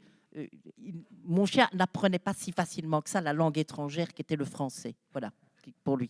Comme moi, je n'apprenais pas sa langue étrangère non plus. Mais on se comprenait bien et ça s'est bien passé. Mais j'avais pas énormément d'intérêt pour les animaux. Et c'est venu simplement en lisant les éthologistes, où je me suis émerveillée, où ils m'ont conquis. Et donc, moi, ce qui s'est passé, donc, c'est un geste professionnel à rapatrier dans ma vie personnelle un amour, des amours, l'amour pour les animaux. Maintenant, j'écoute les oiseaux avec... je suis capable de me lever tôt le matin pour simplement écouter les oiseaux, simplement en ouvrant ma fenêtre. Je ne vais pas nécessairement galoper dans les bois. J'ai adopté une chienne, et je m'arrête à beaucoup d'animaux pour leur dire bonjour, leur demander comment ils vont et des choses comme ça. Donc, c'est devenu quelque chose de personnel. Avec les morts, c'est l'inverse qui s'est passé. C'est qu'il y a eu une épreuve personnelle et je me suis dit, tiens, comme philosophe, qu'est-ce que je peux faire avec ça? Et ce que je pouvais faire avec ça, c'était simplement ce que j'avais toujours fait, c'est-à-dire une enquête. Donc, il est vrai que ça, c'est le rapport entre mes travaux. C'est quand j'ai un problème, je mène une enquête. Et je me suis demandé, tiens, les morts dans la vie des autres, qu'est-ce qu'ils ont comme place? Qu'est-ce qu'ils leur font faire et tout? Je voulais comprendre comment c'était chez les autres. C'était vraiment une curiosité. Et peut-être que c'était une façon aussi de m'approprier ma propre expérience, de mieux la comprendre. Mais je pourrais vous donner la réponse que mon mari m'a donnée un jour. Donc ça, c'est des choses que je vous dis rétroactivement. Voilà le lien que je fais. Mais mon mari avait trouvé un lien. Il m'avait dit, tu as quand même trouvé finalement tu as beau jeu, tu as trouvé finalement, toi, exactement ce qu'il te fallait. Les animaux et puis les morts, en fait, tu ne travailles que sur ceux qui ne peuvent pas se défendre de tout ce que tu racontes à leur sujet. Et c'est pas faux. C'est méchant, mais c'est pas faux. Mais il faut vivre avec des gens pas gentils autour de vous. Ça vous oblige un tout petit peu. Enfin, pas exagérer quand même. Hein, voilà. Alors, c'est pas faux. Pourquoi c'est pas faux? Parce que ça pose un beau problème épistémologique, ce qu'il dit. C'est qu'en effet, et vous l'avez parlé à propos de l'anthropocentrisme et puis de l'anthropomorphisme, c'est que nous sommes souvent dans des positions de ventriloque et que nous devons être très attentifs à la ventriloquie que nous exerçons, c'est-à-dire on va parler au nom de la volonté des morts, on va parler au nom de la volonté ou de ce que souhaiteraient, etc. les animaux. Et c'est d'ailleurs comme ça que les premiers mouvements de libération animale ont commencé. Bentham, ils n'ont peut-être pas de langage, mais peuvent-ils souffrir? Donc nous allons nous intéresser à la manière dont ils souffrent. Mais je vais dire, et puis une fois qu'on a fait ça, il est vrai, quand vous dites que je fais de l'anthropologie des morts, c'est là le vrai lien. On peut même presque dire que je fais une éthologie des morts. Puisque qu'est-ce que serait qu'une éthologie des morts? Plutôt qu'une anthropologie, c'est très juste une anthropologie des morts et ça fait bien le lien parce que je fais beaucoup plus une anthropologie des éthologues qu'une éthologie des éthologues. Par contre, je fais peut-être une éthologie des morts dans la mesure où la question écologique, dit Isabelle Stenger, c'est très très très joli ce qu'elle dit. Elle dit la question écologique, quand on parle de l'existence d'un être ou d'un milieu, elle n'est pas est-ce que ceci est réellement vrai, mais quels sont les besoins qui doivent être nourris pour que cette chose ou cet être existe. Eh bien, avec les morts, c'est ça. C'est exactement une question écologique qui est adressée par les gens. C'est de quoi les morts ont-ils besoin pour rester parmi nous? Ce qui veut dire en effet que les morts n'ont pas d'existence indépendante ou autonome et qu'il ne s'agit pas pour moi de dire les morts sont toujours là parce qu'il y a une vie après la mort et parce que voilà, etc. Non. Je veux dire, si les morts continuent à nous faire des choses, c'est parce qu'en effet, nous les nourrissons et nous leur permettons de continuer à nous faire des choses. Et donc, on ne pourra jamais déterminer qui est responsable de l'existence de cette relation. Et il y a plein d'auteurs qui ont bien travaillé cette question-là. Henry James a bien travaillé cette question-là en laissant l'indétermination. Emmanuel Berle, par exemple, dans ses romans, disait « Moi, je ne crois pas aux fantômes, mais n'est pas fantôme qui veut. » Et je doute que mon imagination suffise à les faire exister. C'est très joli, il n'arrête pas de changer la vie. Et on voit par exemple que et puis j'ai commencé mon enquête en demandant aux gens, tiens, vos morts, ils ont quelle place? Qu'est-ce qu'ils vous font faire? Il y a des choses que vous faites pour les morts. Et est-ce que ces choses que vous faites pour les morts, est-ce que ça les garde près de vous, en quelque sorte? Et ce n'est pas simplement mettre des fleurs au cimetière, parce que beaucoup de gens disent, ah ben non, justement, au cimetière, on sait qu'ils ne sont pas là. Et si on va mettre des fleurs, c'est parce qu'on sait qu'ils ne sont pas là.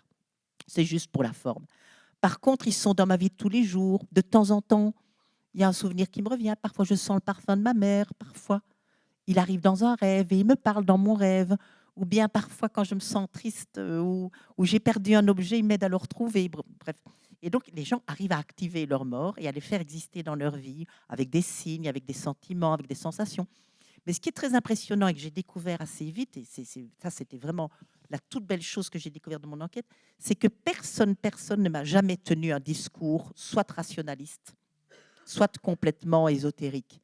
Je veux dire par là que personne ne m'a dit bon, ma mère est venue dans mon rêve, je suis sûre que c'était elle, elle avait des choses à me dire et je ne mets pas du tout en doute le fait que ma mère soit encore vivante. C'est beaucoup plus compliqué que ça. Ma mère est venue en rêve et peut-être que j'avais vraiment désiré la voir ce jour-là parce que j'étais pas bien. Mais il n'empêche que je sentais tellement fort sa présence que j'ai eu le sentiment que c'était spontanément qu'elle est venue. Mais quand même, c'est vrai que j'étais très déprimée. Et les gens n'arrêtent pas de faire des oscillations, ou bien de parler à double sens, ou bien de dire j'étais en voyage à l'anniversaire de la mort de mon mari. Non, pardon. Après la mort de mon mari, 10 ans après, je suis partie en voyage sur les lieux où on avait été faire un voyage. À la date anniversaire de ce voyage, et sur le même lieu, à Paris. Et j'étais avec ma fille et à un moment donné, je me suis acheté des boucles d'oreilles. Et puis après, je les ai regrettées parce qu'elles étaient vraiment beaucoup trop chères. Et puis ma fille m'a dit, écoute, maman, on est quand même sur les lieux à la même date et tout. Il y a trop de coïncidences quand même. Achète-toi un billet de tombola. Et je me suis acheté un billet de tombola. Eh bien, la somme du billet de tombola était exactement celle du prix des boucles d'oreilles. Et à ce moment-là, cette dame me dit, c'est très joli.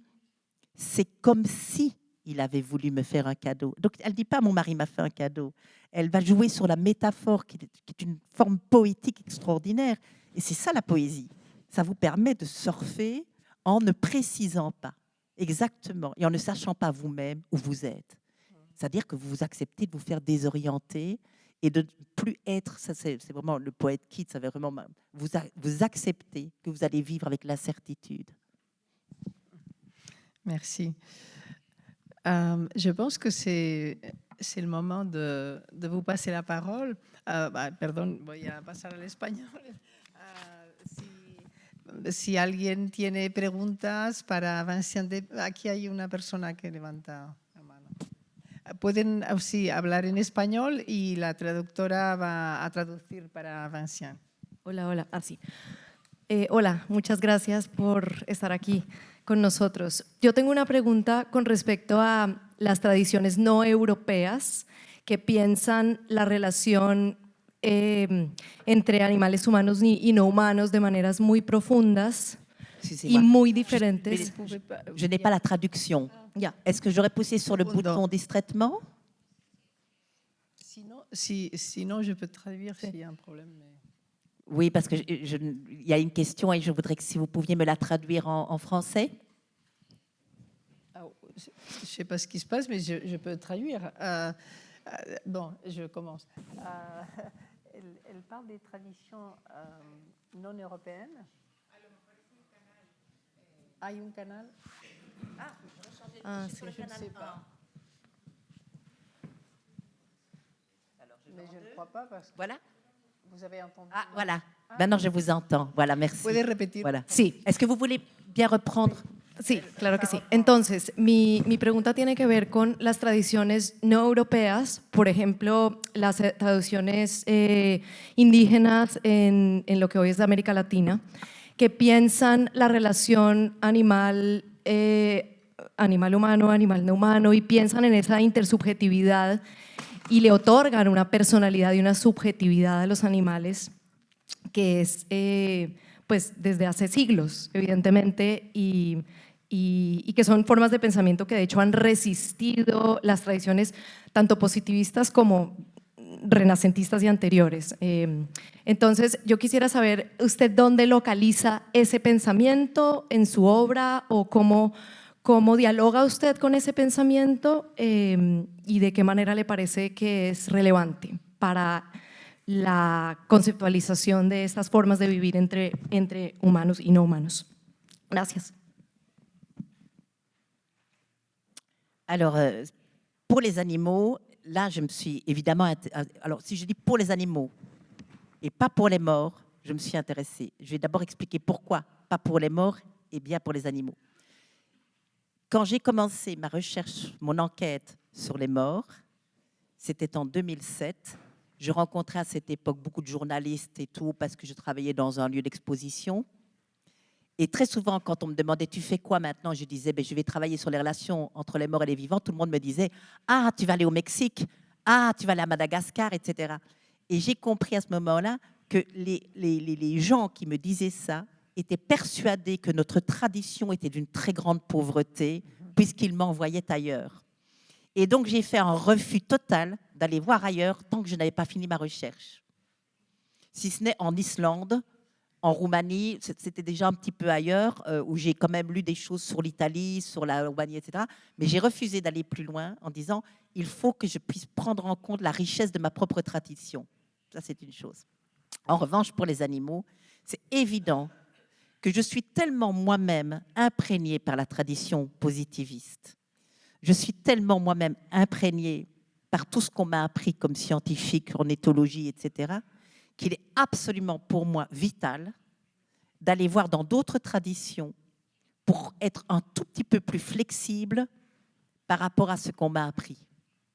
Et par exemple, un auteur qui m'a vraiment profondément inspiré, c'est Eduardo Viveros de Castro, notamment parce que pour moi, c'est merveilleux de raconter les choses comme ça, c'est de penser que les animaux se voient comme des humains, se pensent comme des humains, ont une intériorité humaine, et que par exemple leur fourrure, ils la voient comme des vêtements, que le sang de leur proie, ils pensent que c'est de la bière de manioc, etc., etc. Avec toute la mythologie qui va avec, et qui est magnifique parce que c'est une tellement belle inversion de notre mythologie, et qu'elle fait tellement du sens que de penser, ben, au départ, il n'y avait que des humains. Et c'est la prédation qui a fait qu'il y ait des espèces qu'on appelle la spéciation, c'est-à-dire que les espèces sont apparues en fonction de qui était le prédateur de qui. Et ça, je trouve que c'est une alternative extrêmement intéressante pour ne fût-ce que nous défamiliariser de toutes les conceptions qu'on a des animaux et peut-être aussi nous donner du courage. Parce que je crois que moi, je pense que vraiment, vous savez, il faut du courage pour travailler sur les animaux. Moi, je n'ai pas eu beaucoup de courage parce que j'étais totalement inconsciente. Mais je pense que pour mes collègues et pour les gens qui ont travaillé sur les animaux, les violences des exceptionnalistes et de la philosophie traditionnelle étaient terribles. Alors moi, comme je me foutais de faire de la philosophie traditionnelle, puisque de toute façon, je ne pouvais pas le faire et je ne savais pas le faire, je considérais que ce n'était pas grave. Mais pour beaucoup de philosophes comme Élisabeth de Fontenay, travailler sur des animaux, c'était se heurter, rencontrer tout le temps des gens qui les méprisaient, qui les dédaignaient, qui les critiquaient, qui les contestaient. Et là, je pense que des travaux comme les anthropologues nous donnent du courage et nous rappellent tout le temps la relativité de nos savoirs. Et ça, par exemple, c'est d'Astasia Martin, par exemple, qui est quelqu'un aussi d'assez extraordinaire dans ce domaine-là. Par exemple, il y a des petits réflexes qu'on a. Par exemple, on va voir, tiens, quel est le savoir de tel peuple autochtone. Oh, tiens, c'est intéressant. Finalement, ils pensent la même chose que nous. Ben, ça veut dire, ils ont par exemple une même catégorie où ils ont découvert que tel oiseau faisait ça. Mais ça veut dire qu'on est encore colonisateur. Et c'est là où ils nous rendent attentifs, c'est qu'on ramène encore leur savoir à des savoirs naturalistes. Et ça, les anthropologues ont une utilité énorme pour décoloniser nos rapports. Même nos rapports avec les animaux doivent être décolonisés. Merci pour votre question. Oui. En fait, vous avez cité Viveros de Castro et c'est lui qui dit qu'il faut décoloniser la pensée. C'est un mot très, très juste.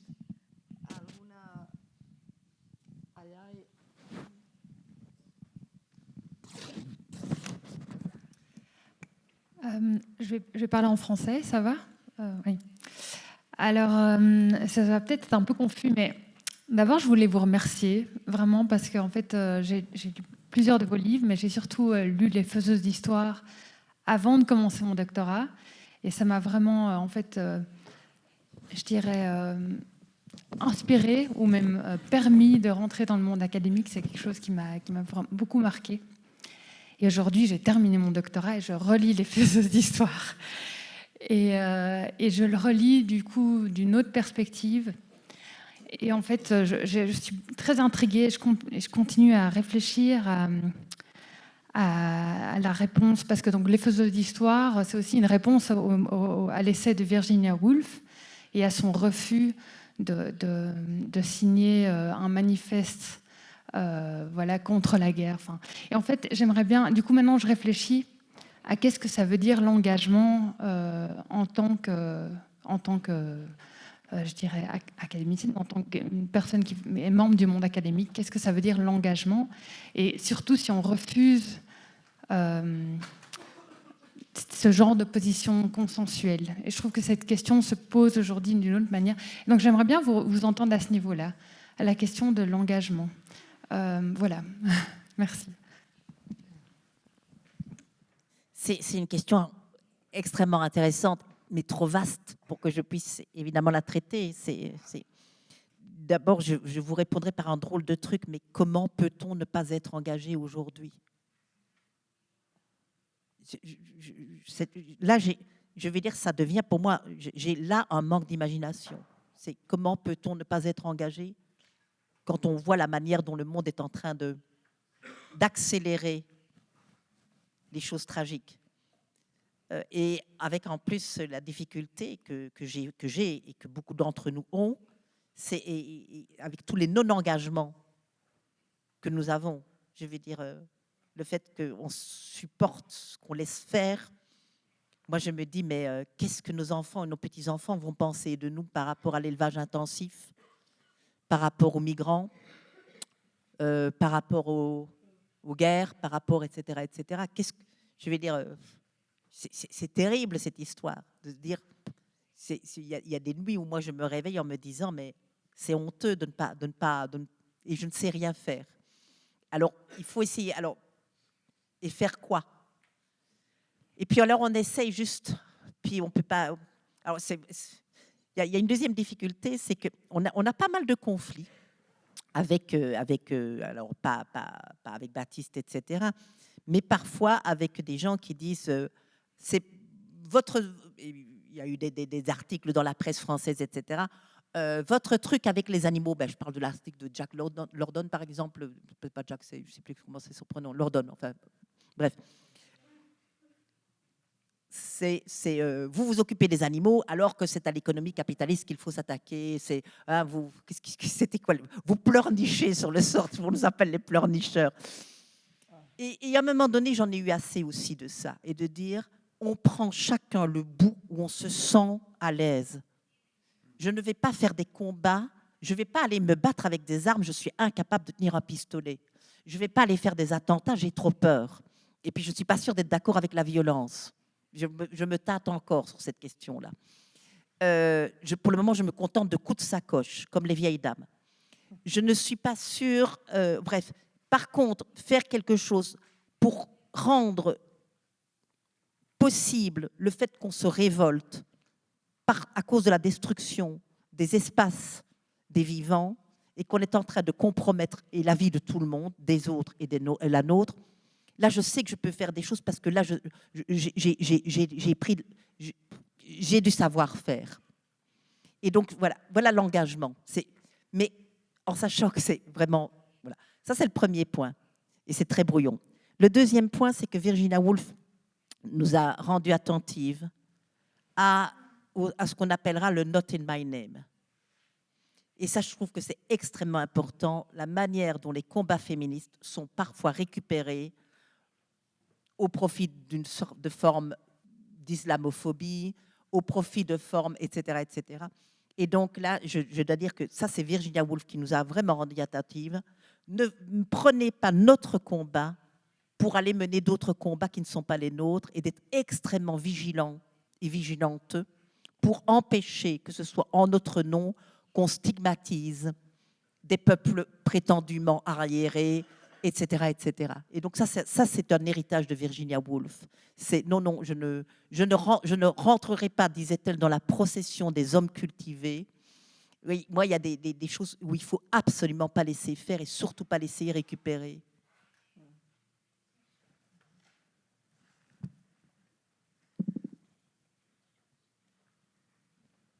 Aquí hay dos manos.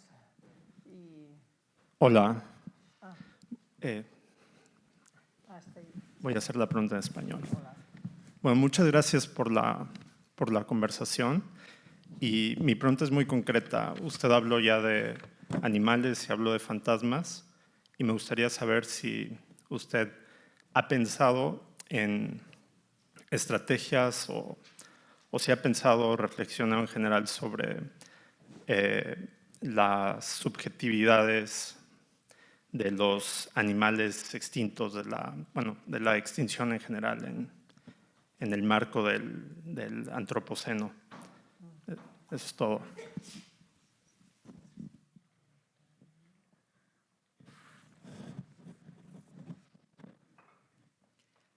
C'est un très gros problème.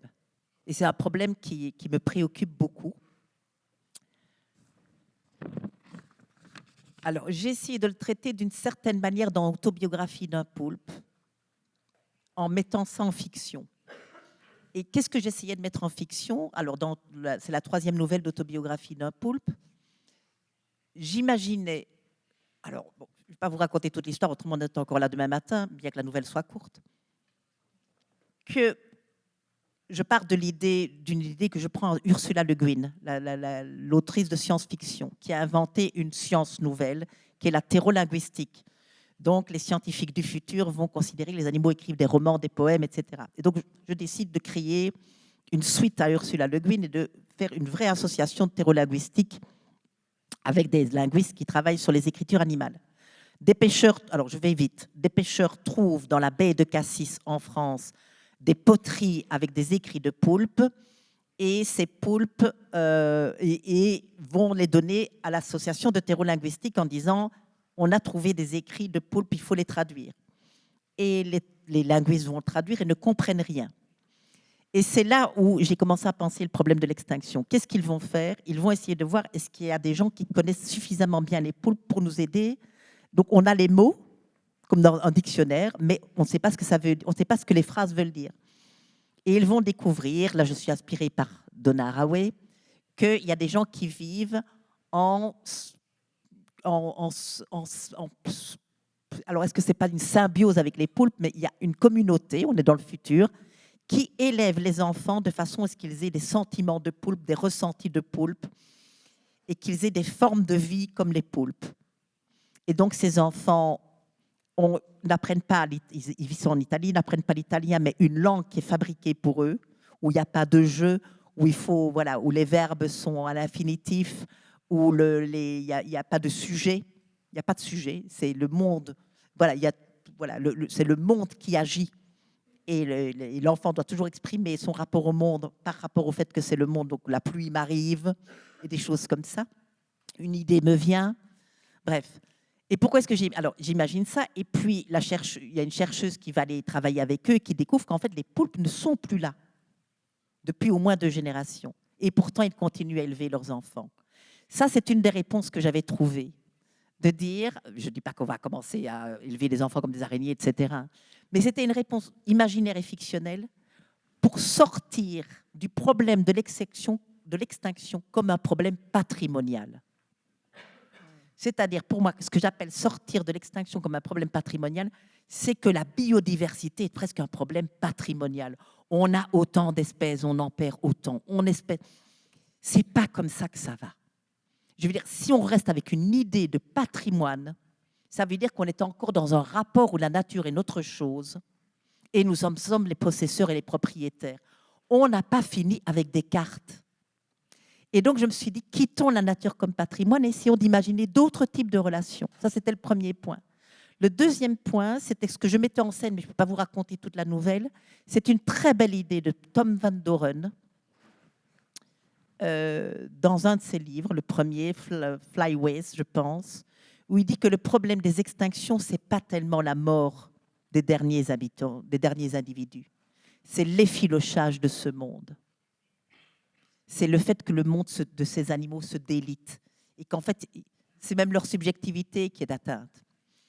Et puis, je reprends l'idée de la subjectivité. Le troisième chose que je voulais mettre en scène par la fiction, donc j'ai essayé de faire travailler ces idées-là, c'est l'idée qu'on trouve déjà chez un philosophe qui est un psychologue, en fait, Theodor Fechner, que je retrouve dans un extrait d'un roman de Chevillard, que je retrouve comme ça à droite et à gauche, c'est que peut-être que ce qu'on perd, et qu'on retrouve aussi chez Thibaut maintenant, chez Thibaut de Meyer, et qu'on retrouve en partie chez von Uxküll, c'est qu'avec la disparition d'un animal, ce n'est pas tellement l'animal qui disparaît. Oui, bien sûr, il disparaît, mais c'est le monde que percevait l'animal. Et dans l'extrait du roman Sans l'orang-outan de Chevillard, qui n'est pas un roman que j'ai adoré au demeurant, mais cet extrait le sauvait du fait que je ne l'aimais pas trop, il dit à un moment donné, sans l'orang-outan, nous perdrons le bruit de la pluie sur les feuilles, nous perdrons le goût des fruits charnus, etc. C'est-à-dire que tout le mode de sensation et de perception qu'avait l'orang-outan, si l'orang-outan disparaît, c'est un monde de sensation et de perception qui se perd. Et là, je pense qu'on a quelque chose qui permet de lutter contre notre réflexe de patrimonialisation et que c'est par la poésie, la fiction qu'on pourrait y arriver. Et donc, moi, en imaginant que des parents élèvent des enfants en leur apprenant une autre langue que la leur, en leur apprenant à sentir le soleil, en leur apprenant à reconnaître les couleurs les yeux fermés, en leur apprenant à attraper une balle sans la voir, en leur apprenant à jouer au piano, en leur apprenant à faire des tas de choses avec leur corps que les poulpes non pas font, mais qui rappellent quelque part le monde de sensations qu'un poulpe a peut-être et qu'on doit imaginer, était une façon pour moi de dire ce qu'on perd aussi, c'est des mondes de sensations et ce monde s'appauvrit, non pas seulement parce qu'il y a des êtres qui ne seront plus là, parce que des êtres qui ont des responsabilités ontologiques par rapport à d'autres ne seront plus là, ce qui veut dire qu'on aura des cascades aussi de pertes, c'est-à-dire ceux qui comptaient. Comme d'une certaine manière, si l'abeille disparaît, l'orchidée ne pourra plus compter dessus. Et donc, nous n'aurons plus d'orchidées non plus, mais quittons la patrimonialisation et essayons de voir plutôt la perte des relations et la perte des sensations. Merci pour votre question. Creo que no tenemos tiempo, ¿no?, para más preguntas. ¿Una?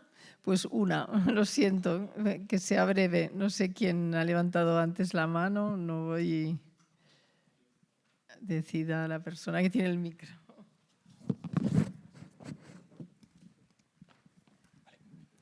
Bueno, pues muchas gracias. También gracias por ser yo la pregunta que toca. Bueno, gracias a ambas por la conversación. Es muy inspiradora y, bueno, en tanto que conversación, sentiros las dos interpeladas vale por la pregunta que voy a hacer. Bueno, hablando de no humanos, hace como una década apareció en escena un no humano, bueno, un conjunto de no humanos que ha cobrado mucha importancia, que es la microbiota humana, con la que convivimos, el set de microorganismos con lo que convivimos, ¿no? Y resulta que dentro de la filosofía de la biología hay dos posturas, que una es en torno a la discusión de la individualidad biológica, una que defiende que somos un individuo, que es el llamado holobionte, y que, bueno, en principio podría ser útil para descentralizar todo lo que estamos hablando del antropomorfismo, antropocentrismo, porque realmente nos descentraliza de alguna forma, ¿no?, de nuestra propia ontología. Esta postura está enfrentada a la visión ecosistémica, que dice que somos un ecosistema con las que estamos en continua interacción. Sin embargo, en este ecosistema, realmente esta visión, que podría ser una muy bonita, porque desde la visión de Haraway que podrían formarse alianzas, también tiene otro hándicap, ¿no?, que es precisamente el de que se intenta ver, bueno, es como que hay claramente una jerarquía implícita de valoración de las especies, ¿no?, donde hay un hospedador y unos seres que viven dentro de ese hospedador. Entonces, mi pregunta realmente es, en estas formas de vivir y morir con otros no humanos, ¿qué pensáis al respecto sobre estas posturas y cómo podríamos, de alguna forma repensar esta relación de forma que podamos descentralizar, ¿no?, hacer como, descentrar lo humano a la hora de, y además forjar alianzas no jerárquicas, ¿no?, por decirlo de alguna forma?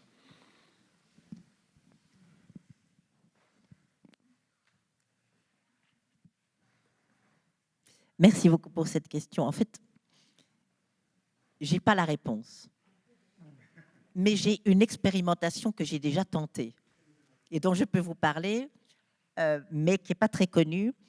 J'ai travaillé l'année passée avec des architectes qui construisent des maisons en mycélium, donc en champignons. Et comme ces architectes m'avaient demandé de leur faire leur dossier philosophique, je me suis retrouvée à la Biennale de Venise avec ces architectes pour le pavillon belge et on m'a demandé de faire un catalogue pour la Biennale d'architecture de Venise. Et donc, j'ai dû faire un catalogue sur le mycélium et je me suis dit, mais ce catalogue, je ne vais pas expliquer ce que c'est qu'une maison en mycélium. En plus, c'est les architectes qui devraient le faire. Si je faisais une fiction, et j'ai fait une fiction très semblable à l'autobiographie d'un poulpe, qui a été publiée, mais très localement, qui s'appelle « Demeurer en mycélium », où j'imaginais que les gens qui vivaient dans des maisons en champignons avaient des sentiments de plus en plus bizarres et des impressions de dépersonnalisation. Ils avaient l'impression qu'il y avait des gens, des autres êtres qui vivaient avec eux. Et donc, j'ai imaginé ça dans 50 ans. Bon, on est allé jusqu'à 2040 et quelques.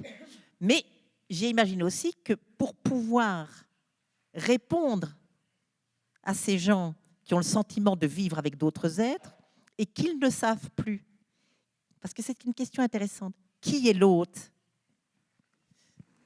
au sens anglais du terme? Je ne sais pas si en espagnol vous avez la différence. En anglais, on a le même mot pour dire hôte, c'est-à-dire celui qui reçoit, qui donne l'hospitalité, et celui qui est reçu, qui est l'invité. En anglais, ils ont guest and host. Mais une fois qu'on dit, est-ce que c'est le champignon à l'extérieur qui est l'hôte? Est-ce que c'est lui qui nous reçoit ou bien c'est nous qui l'accueillons dans notre intérieur? Et une fois qu'on commence déjà à troubler les catégories, je me suis dit, mais si on fait comme ça, il faut une psychologie qui est différente. Si on commence à penser, non pas que nous sommes un individu, comme dit Scott Gilbert, nous n'avons jamais été des individus, même si on le croyait, mais que nous sommes un peuple et que nos humeurs sont influencées par des bactéries, par des champignons, mais notre subjectivité, elle devient très différente. Donc ça veut dire que l'individualité, elle va, à un moment donné ou l'autre, la psychologie va devoir accepter de s'adresser non plus à des êtres, des sujets, mais à des collectifs, faits de bactéries, de champignons. Quand vous pensez déjà que la toxoplasmose, Toxoplasma gondii, est un parasite qui arrive à manipuler le cerveau du rat de telle sorte à ce qu'il n'ait plus peur du chat et qu'il soit attiré par l'urine du chat. Je recommence avec mes pipis. Bon, désolée. Donc, il manipule les désirs et on a passé des rats avec des capteurs et tout, et on remarque que c'est le centre de l'attraction sexuelle chez le rat qui est attiré par le chat. Vous voyez, c'est le monde à l'envers. Et pourquoi? Parce que le Toxoplasma gondii doit terminer sa vie pour pouvoir se reproduire dans le corps d'un chat. Donc, il manipule. Donc, une fois alors, ça, c'est la version qui fait peur. C'est la version de Last of Us, si c'est ceux qui ont vu la série. Mais si on pense aussi que nous sommes constamment habités, manipulés, modelés, façonnés, que nos humeurs, que notre sommeil, par exemple, est dépendant de bactéries qui modifient notre taux de sérotonine, mais ça veut dire qu'il faut une psychologie qui devient très différente. Et là, je me suis intéressée donc, à imaginer qu'est-ce que serait la psychologie en 2040 ou en 2050 si les psychologues prennent au sérieux le fait que nous ne sommes plus des individus. Alors, ce n'est pas du tout une réponse, c'est une expérimentation de se dire, tiens, qu'est-ce que cette biologie pourrait modifier dans nos rapports avec les autres êtres et supprimer cette hiérarchie, puisque la hiérarchie ne pouvait être fondée que sur des catégories bien stables d'individus, d'espèces, de classes. Une fois qu'on devient un peuple, ben, il me semble que la hiérarchie, elle ne se fera plus du tout. Et alors, pour mes champignons, comment est-ce que j'expliquais les choses, puisqu'il fallait quand même que je fasse une fiction qui tienne un peu debout, c'était que les champignons qui sont à l'intérieur, les bactéries qui sont à l'intérieur des gens, communiquaient avec les champignons et éventuellement les bactéries qui étaient constituées par des maisons. Normalement, on endort les champignons quand on fait des maisons en champignons, mais vous savez, le sommeil, c'est parfois un peu fragile. Muchísimas gracias. Merci beaucoup, Vinciane. Pienso que vamos a dejarlo aquí. Muchas gracias. Merci à Martha. Merci beaucoup.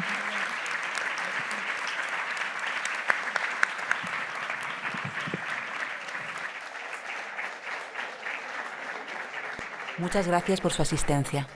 Esperamos volver a recibirles muy pronto.